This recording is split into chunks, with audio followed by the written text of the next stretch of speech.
ಸ್ನೇಹಿತರೆ ಎಲ್ಲರಿಗೂ ನಮಸ್ಕಾರ. Welcome to our YouTube channel.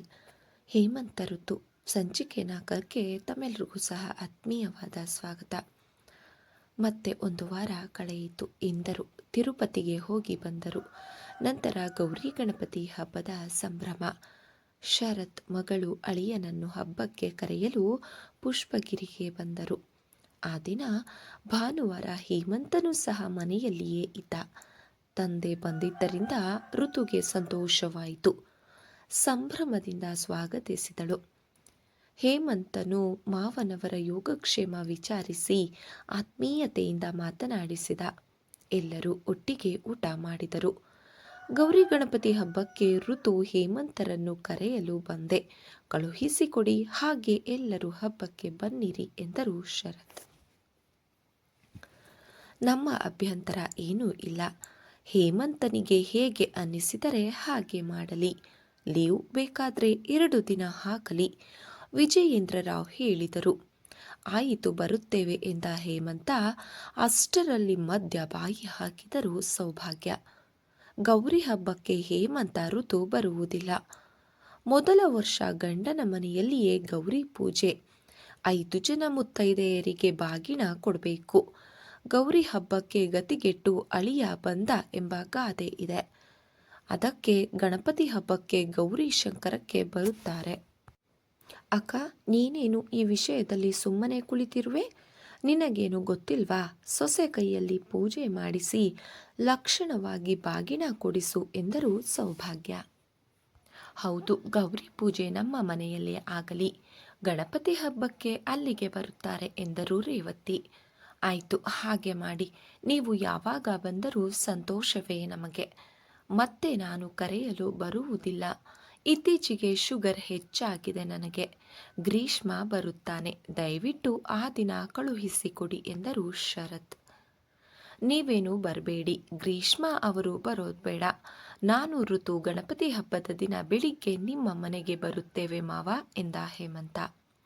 ಆಯಿತು, ನಾನಿನ್ನು ಬರಲಾ ಎಂದರು ಶರತ್. ಇಂದು ಇದ್ದು ನಾಳೆ ಹೋಗಬಹುದಲ್ಲ ಎಂದರು ವಿಜಯೇಂದ್ರರಾವ್.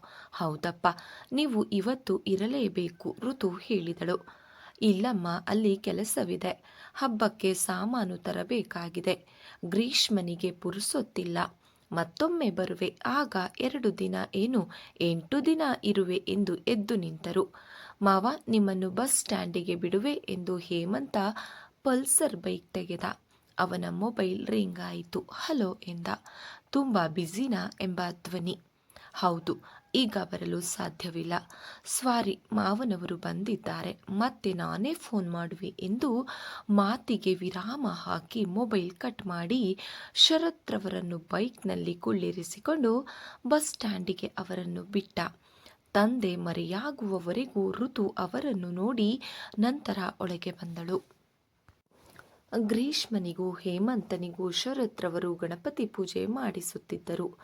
ಚಿಕ್ಕ ಬಾಳೆಯ ಕಂಬ ಟೇಬಲ್ಗೆ ಕಟ್ಟಿ ಬಣ್ಣದ ಪೇಪರ್ ಹಚ್ಚಿ ಮಂಟಪ ರೆಡಿ ಮಾಡಿದ್ದರು. ಹೂವುಗಳಿಂದ ಅಲಂಕರಿಸಿದ್ದರು. ಗಣಪತಿಗೆ ದೊಡ್ಡ ಹೂವಿನ ಹಾರ ಹಾಕಿದ್ದರು. 3 ಅಡಿ ಎತ್ತರದ ಗಣಪತಿ, 2 ಬದಿಯಲ್ಲಿ ದೊಡ್ಡ ಹಿತ್ತಾಳೆಯ ದೀಪಗಳು ಉರಿಯುತ್ತಿದ್ದವು. ದ್ವೀಪಕ್ಕೆ ತುಪ್ಪ ಹಾಕಿದ್ದರು. ಬೆಳ್ಳಿಯ ಬಟ್ಟಲುಗಳಲ್ಲಿ ಅರಿಶಿಣ, ಕುಂಕುಮ, ಗಂಧ, ಅಕ್ಷತೆ, ಅಡಿಕೆ ಹಾಕಿ ದೊಡ್ಡ ಬೆಳ್ಳಿಯ ತಟ್ಟೆಯಲ್ಲಿ ಬಟ್ಟಲುಗಳನ್ನು ಜೋಡಿಸಿ ಇಟ್ಟಿದ್ದರು. ಅಲ್ಲಿ ಅಡಿಕೆ, ಬಾಳೆಹಣ್ಣು, ದ್ರಾಕ್ಷಿ, ಕಿತ್ತಳೆ, ಸೇಬು, ದಾಳಿಂಬೆ ಹಣ್ಣುಗಳನ್ನು ಮತ್ತೊಂದು ತಟ್ಟೆಯಲ್ಲಿ ಜೋಡಿಸಿ ಇಟ್ಟಿದ್ದರು. ಬಿಲ್ವಪತ್ರೆ, ತುಳಸಿ, ಮಂಜಪತ್ರೆ, ಗರ್ಗೆ, ಉತ್ರಾಣಿ ಹಾಕಿ ಇಟ್ಟಿದ್ದರು. ಹೂವು ಪತ್ರೆಗಳಿಂದ ಗ್ರೀಷ್ಮ, ಹೇಮಂತ ಪೂಜೆ ಮಾಡುತ್ತಿದ್ದರು. ಇಬ್ಬರು ಬಿಳಿ ಜರಿ ಪಂಚೆಯನ್ನು ಹೆಗಲ ಮೇಲೆ ಶಲ್ಯ ಹಾಕಿದ್ದರು. ಶರತ್ರವರು ಕೆಂಪು ಬಣ್ಣದ ಮುಗುಟ ಉಟ್ಟಿದ್ದರು. ಊದಿನ ಕಡ್ಡಿಯ ಘಮಘಮ ವಾಸನೆ, ಅಡುಗೆ ಮನೆಯಿಂದಲೂ ಅಡುಗೆಯ ಘಮ ಎನ್ನುವ ವಾಸನೆ. ಅಡುಗೆ ಮನೆಯಲ್ಲಿ ವಸಂತಮ್ಮ, ವರ್ಷ, ಋತು ಸೇರಿ ಅಡುಗೆ ಮಾಡುತ್ತಿದ್ದರು. ಅನ್ನ, ಸಾರು, ಶಾವಿಗೆ, ಪಾಯಸ, ಹುರಳಿಕಾಯಿ ಚಿತ್ರಾನ್ನ, ಕೋಸಿನ ಪಲ್ಯ, ಕೋಸಂಬರಿ, ಮೆಣಸಿನಕಾಯಿ, ಬೋಂಡ ಸಿದ್ಧವಾಗಿತ್ತು. ವಸಂತಮ್ಮ ಮೋದಕ ಕರೆಯುತ್ತಿದ್ದರು. ಋತು ಕಲಿಸಿದ ಹಿಟ್ಟಿನಿಂದ ಚಿಕ್ಕ ಉಂಡೆ ಮಾಡಿ ಮಣೆಯ ಮೇಲೆ ಇಟ್ಟುಕೊಂಡು ಲಟ್ಟಣಿಗೆಯಿಂದ ಎಲೆ ಉಜ್ಜುತ್ತಿದ್ದಳು. ವರ್ಷ ಹೂರಣ ಎಲೆಗೆ ತುಂಬಿ ತಾಯಿಗೆ ಕೊಡುತ್ತಿದ್ದಳು. ಅಲ್ಲಿ ಹೇಗಿದ್ದೀಯಾ ಋತು? ನನಗಂತೂ ಒಂದೊಂದು ಸಲ ನಿನ್ನದೇ ಯೋಚನೆ ಆಗುತ್ತದೆ.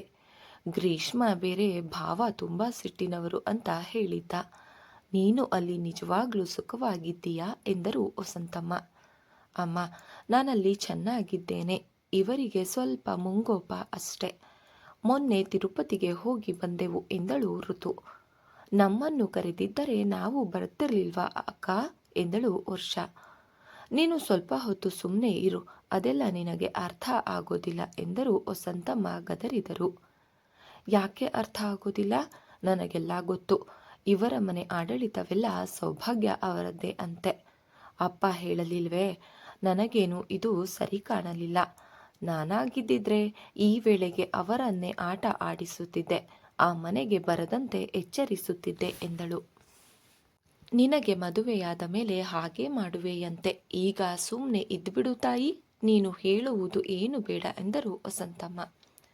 ಏನು ಹೇಳಮ್ಮ, ಒಟ್ನಲ್ಲಿ ನಮ್ಮ ಸಂಸಾರ ಆನಂದದ ಸಾಗರ ಎಂದು ಋತು ರಾಗವಾಗಿ ಹಾಡಿದಳು.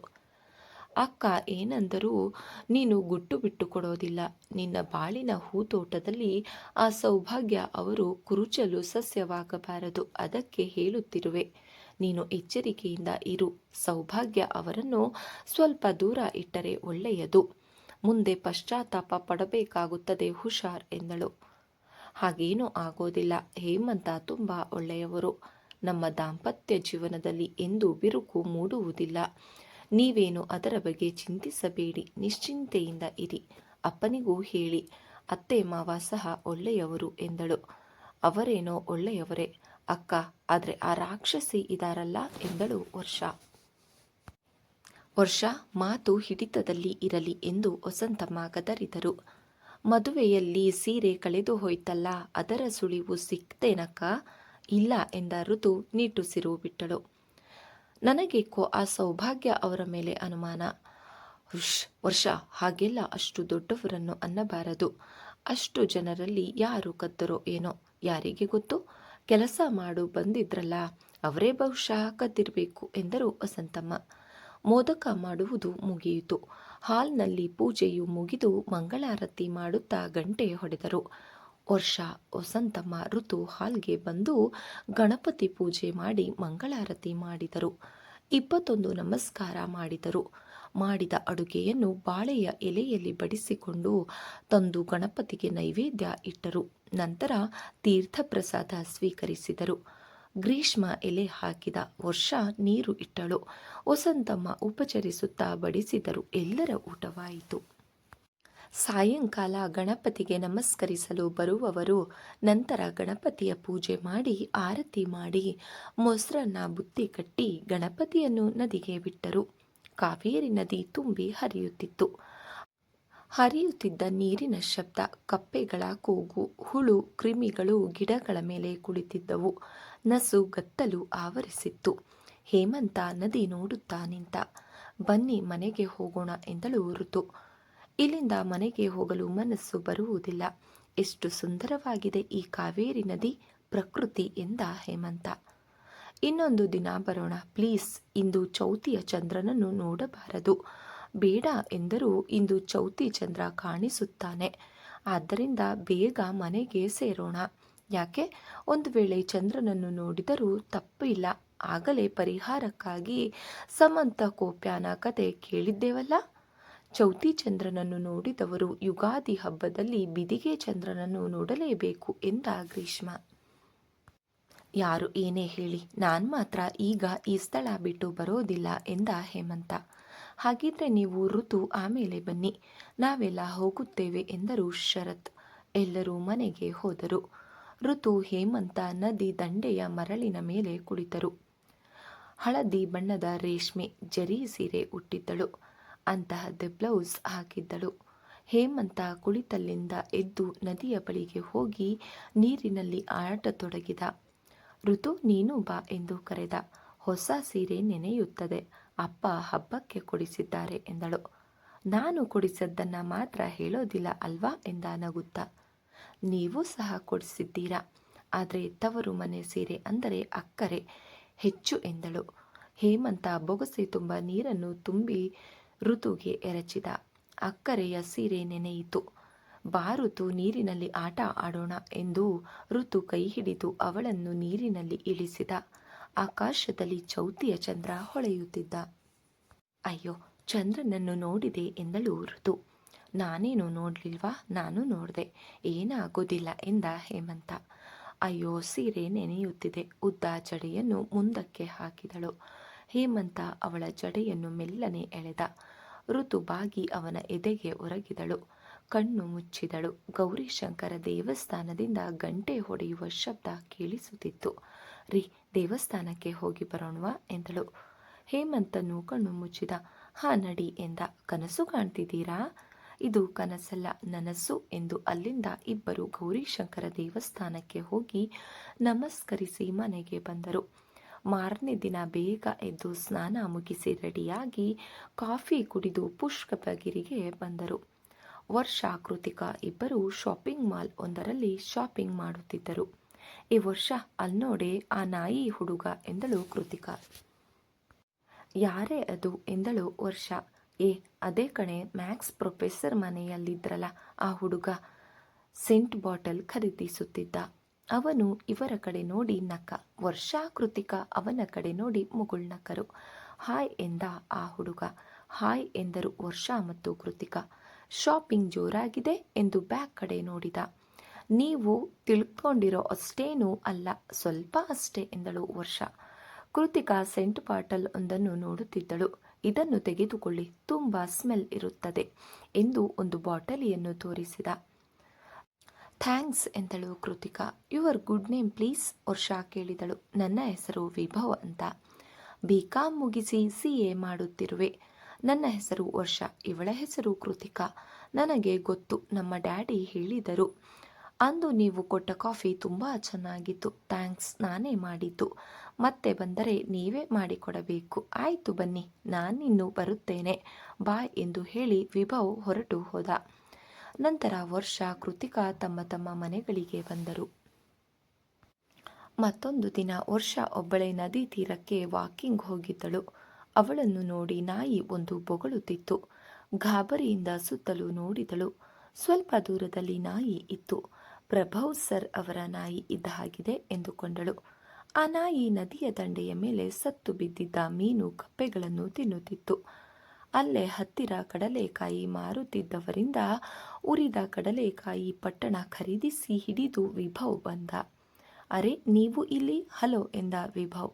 ಹಲೋ, ನಿಮ್ಮ ನಾಯಿಯನ್ನು ಬಿಟ್ಟು ನೀವು ಹೀಗೆ ಹೋಗಬಹುದೇ? ನಮ್ಮನ್ನು ನೋಡಿ ಬೊಗಳುತ್ತಿತ್ತು. ಅಬ್ಬಾ, ಭಯವಾಯಿತು ಎಂದಳು. ಇದೋ ಈ ಕಡಲೆಕಾಯಿ ತರಲು ಹೋಗಿದ್ದೆ. ನಾಯಿ ತನ್ನ ಆಹಾರ ಹುಡುಕಿಕೊಳ್ಳುತ್ತಿತ್ತು. ಕಡಲೆಕಾಯಿ ಅಂದರೆ ನನಗೆ ತುಂಬ ಇಷ್ಟ. ಬನ್ನಿ ಕೃತಿಕಾ, ಕಂಪನಿ ಕೊಡಿ ಎಂದ. ನಾನು ಕೃತಿಕಾ ಅಲ್ಲ, ವರ್ಷ ಎಂದಳು. ಹೌದಾ, ನಾನು ನೀವೇ ಕೃತಿಕಾ ಅಂದ್ಕೊಂಡಿದ್ದೆ. ಸ್ವಾರಿ. ಅದಕ್ಕೆಲ್ಲ ಸ್ವಾರಿ ಯಾಕೆ? ನಿಮ್ಮ ಫ್ರೆಂಡ್ ಬಂದಿಲ್ವಾ? ಯಾಕೆ, ಬರಬೇಕಾಗಿತ್ತಾ? ಏನಿಲ್ಲ, ಸುಮ್ಮನೆ ಎಂದು ನಕ್ಕ. ಅವನ ನಗು ಆಕರ್ಷಕವಾಗಿತ್ತು. ನೀಲಿ ಜೀನ್ಸ್ ಪ್ಯಾಂಟ್ ಹಾಕಿದ್ದ. ಕ್ರೀಮ್ ಕಲರ್ ಟೀ ಶರ್ಟ್ ಹಾಕಿದ್ದ. ಕರ್ಲಿ ಹೇರ್ ಹಿಡಿತ ಸಿಗದೆ ಹಣೆ ಮೇಲೆ ಬಂದಿತ್ತು. ಒಂದಿಷ್ಟು ಕಡಲೆಕಾಯಿಯನ್ನು ಪೇಪರ್ನಲ್ಲಿ ಹಾಕಿ ವರ್ಷ ಅಲ್ಲಿಗೆ ಕೊಟ್ಟ. ಥ್ಯಾಂಕ್ ಯು, ನಾನಿನ್ನು ಬರಲಾ? ಬಾಯ್ ಎಂದಳು. ಓಕೆ ಬಾಯ್ ಎಂದ ವಿಭವ್ ನಾಯಿ ಇದ್ದ ಕಡೆ ಹೆಜ್ಜೆ ಹಾಕಿದ. ವರ್ಷ ಮನೆ ಕಡೆ ಹೊರಟಳು. ಋತು, ದಸರಾ ಹಬ್ಬ ಶುರುವಾಯ್ತಲ್ಲ, ನಾಳೆ ಸರಸ್ವತಿ ಪೂಜೆ. ಅಟ್ಟದ ಮೇಲೆ ರಟ್ಟಿನ ಬಾಕ್ಸ್ನಲ್ಲಿ ಬೊಂಬೆಗಳಿವೆ. ಮೊದಲು ಹೇಮಂತ ಚಿಕ್ಕವನಿದ್ದಾಗ ಮರಳು ಹಾಕಿ ರಾಗಿ ಸಸಿ ಹಾಕಿ ಸಸಿ ಬಂದ ಮೇಲೆ ಪಾರ್ಕ್ ಮಾಡುತ್ತಿದ್ದ. ಗೊಂಬೆ ಇಡುವುದೆಂದರೆ ಅವನಿಗೆ ತುಂಬ ಇಷ್ಟ. ಇತ್ತೀಚೆಗೆ ನನಗೆ ತುಂಬ ಸುಸ್ತಾಗಿದೆ ಎಂದರು. ಸ್ನೇಹಿತರೆ, ಈ ಒಂದು ಕಾದಂಬರಿ ತಮಗೆ ಇಷ್ಟ ಆದರೆ ದಯವಿಟ್ಟು ಲೈಕ್ ಮಾಡಿ, ಸಬ್ಸ್ಕ್ರೈಬ್ ಮಾಡಿ, ಸಪೋರ್ಟ್ ಮಾಡಿ ಫ್ರೆಂಡ್ಸ್. ಧನ್ಯವಾದಗಳು, ನಮಸ್ಕಾರ.